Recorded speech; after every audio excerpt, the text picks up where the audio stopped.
Baiklah, Assalamualaikum warahmatullahi wabarakatuh. Selamat pagi, siang, dan malam dimanapun teman-teman berada dan Miss.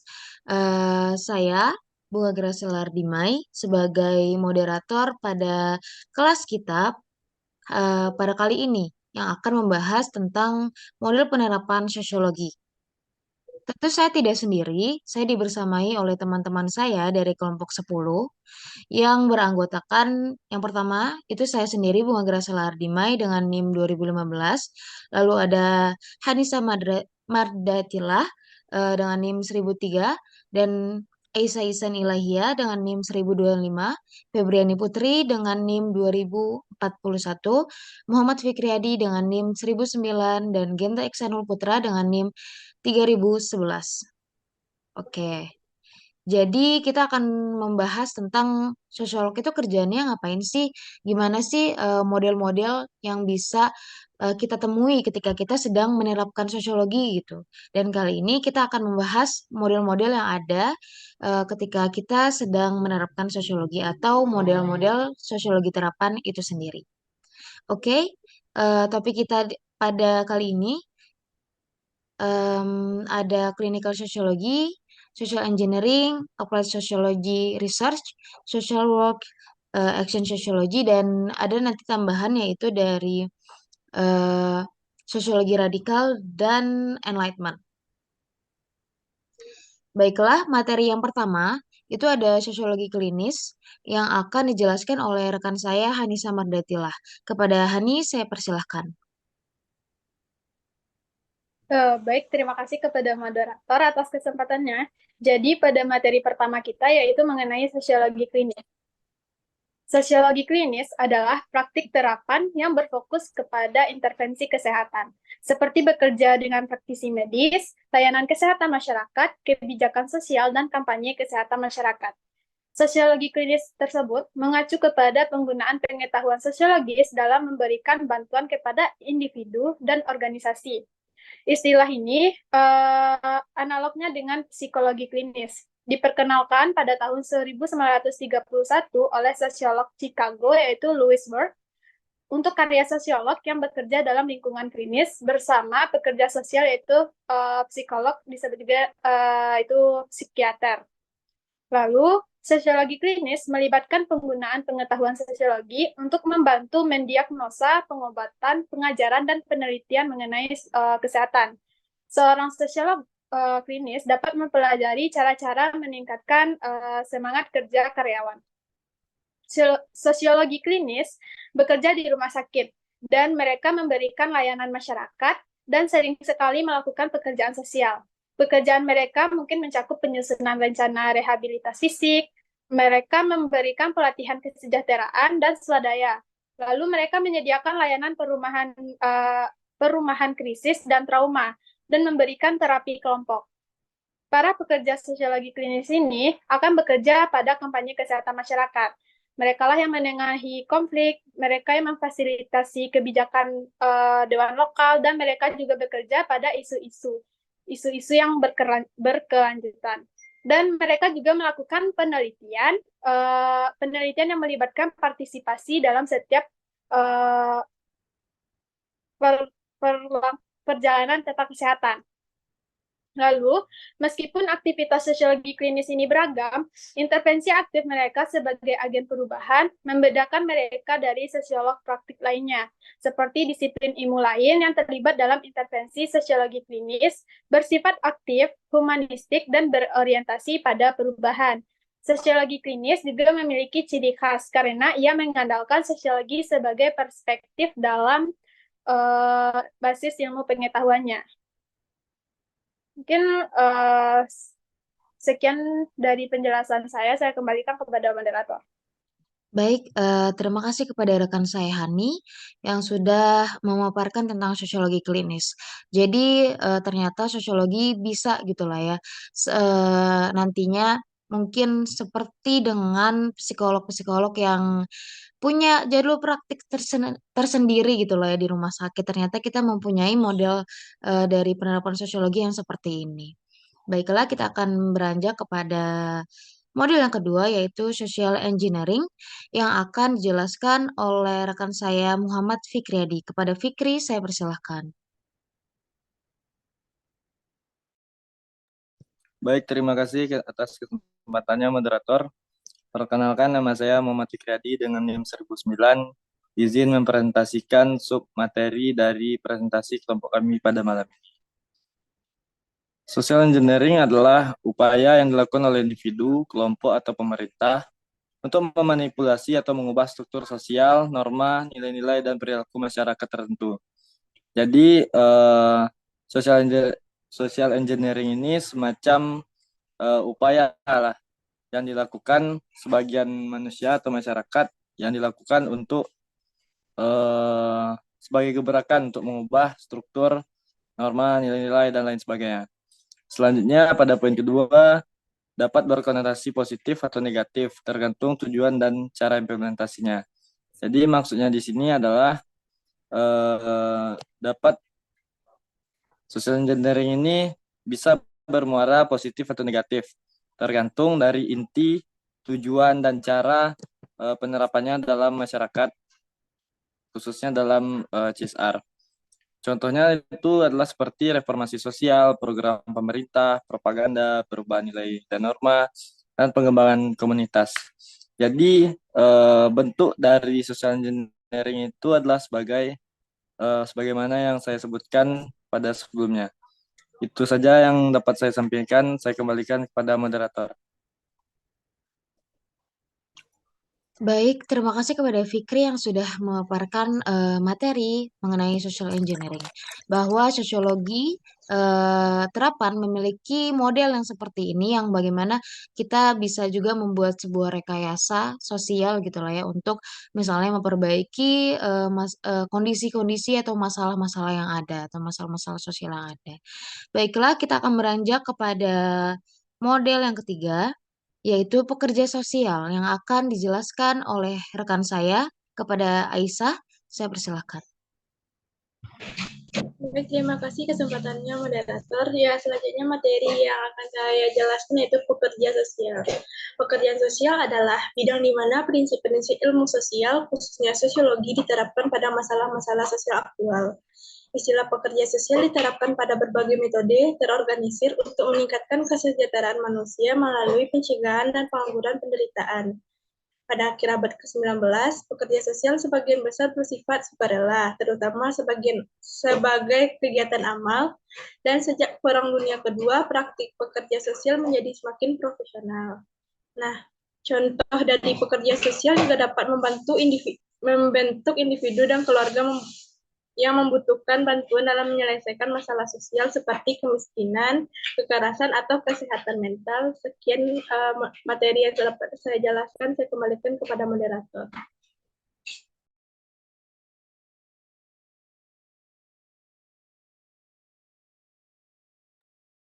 Baik, terima kasih kepada Aisyah yang sudah memaparkan tentang pekerja sosial gitu lah ya sebagai model penerapan sosiologi.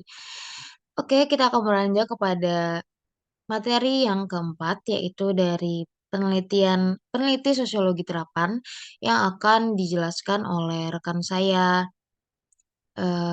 Febriani Putri. Kepada Putri saya persilahkan.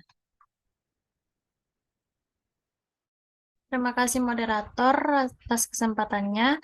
Saya Febriani Putri akan menyampaikan materi selanjutnya yaitu mengenai penelitian sosiologi terapan. Dapat dilihat di poin pertama, penelitian serupa dengan penelitian ilmu murni. Maksudnya di sini, pada umumnya penelitian ini serupa dengan penelitian dasar atau murni yang dilakukan di universitas atau perguruan tinggi. Pada salah satu definisi, penelitian sosial adalah disiplin ilmu yang terlibat dalam penelitian, bukan untuk memecahkan masalah tertentu, namun sekedar untuk meningkatkan pemahaman kita tentang dunia sosial. Nah, penelitian inilah yang disebut dengan penelitian murni atau penelitian dasar. Namun di sisi lain, penelitian tersebut merupakan disiplin ilmu yang menggunakan pengetahuan untuk memecahkan masalah aktual. Penelitian ini disebut dengan penelitian sosial terapan.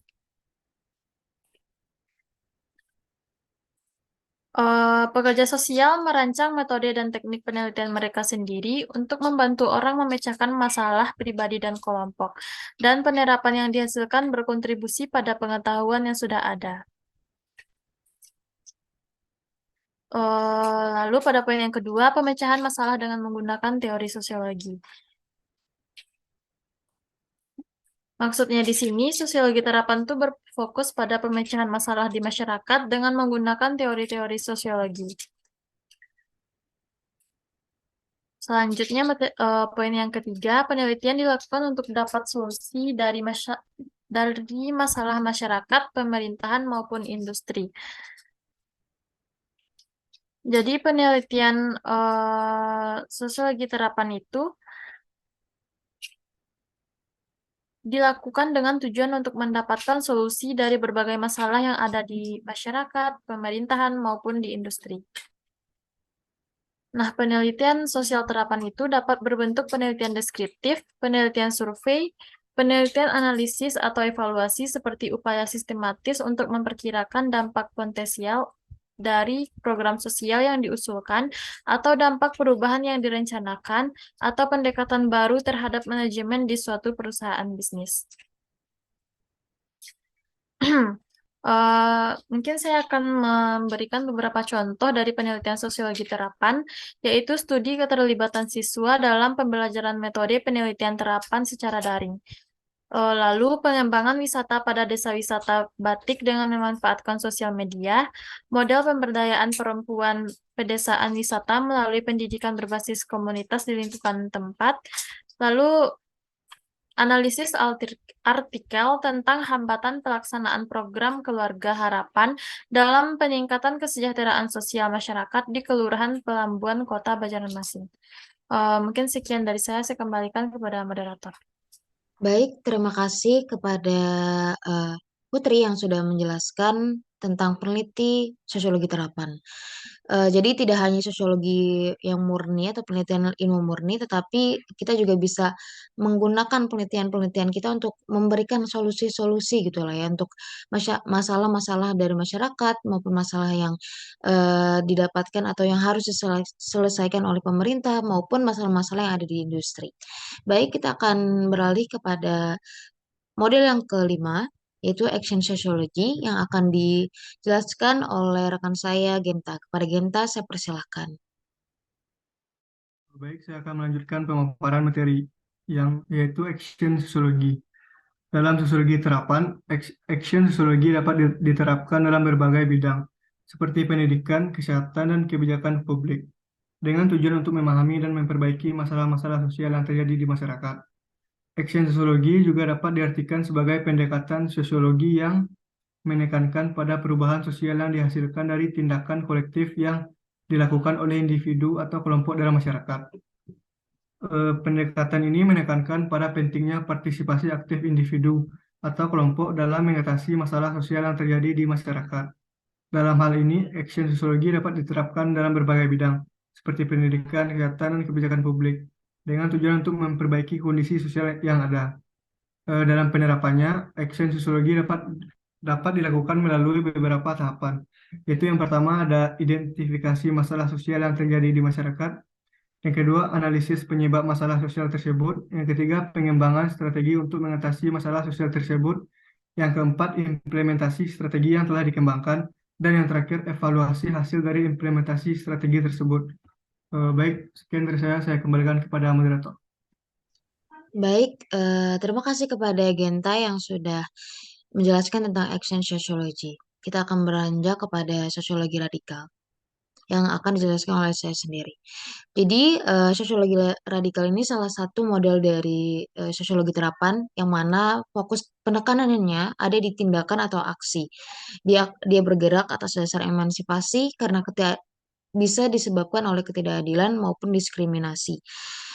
Jadi selaras atau hampir mirip dengan action sociology, sosiologi radikal ini lebih menerapkan ketika seseorang itu misalnya berdemo untuk misalnya emansipasi wanita, untuk memperjuangkan hak-hak rakyat kecil, itu salah satu penerapan dari sosiologi radikal.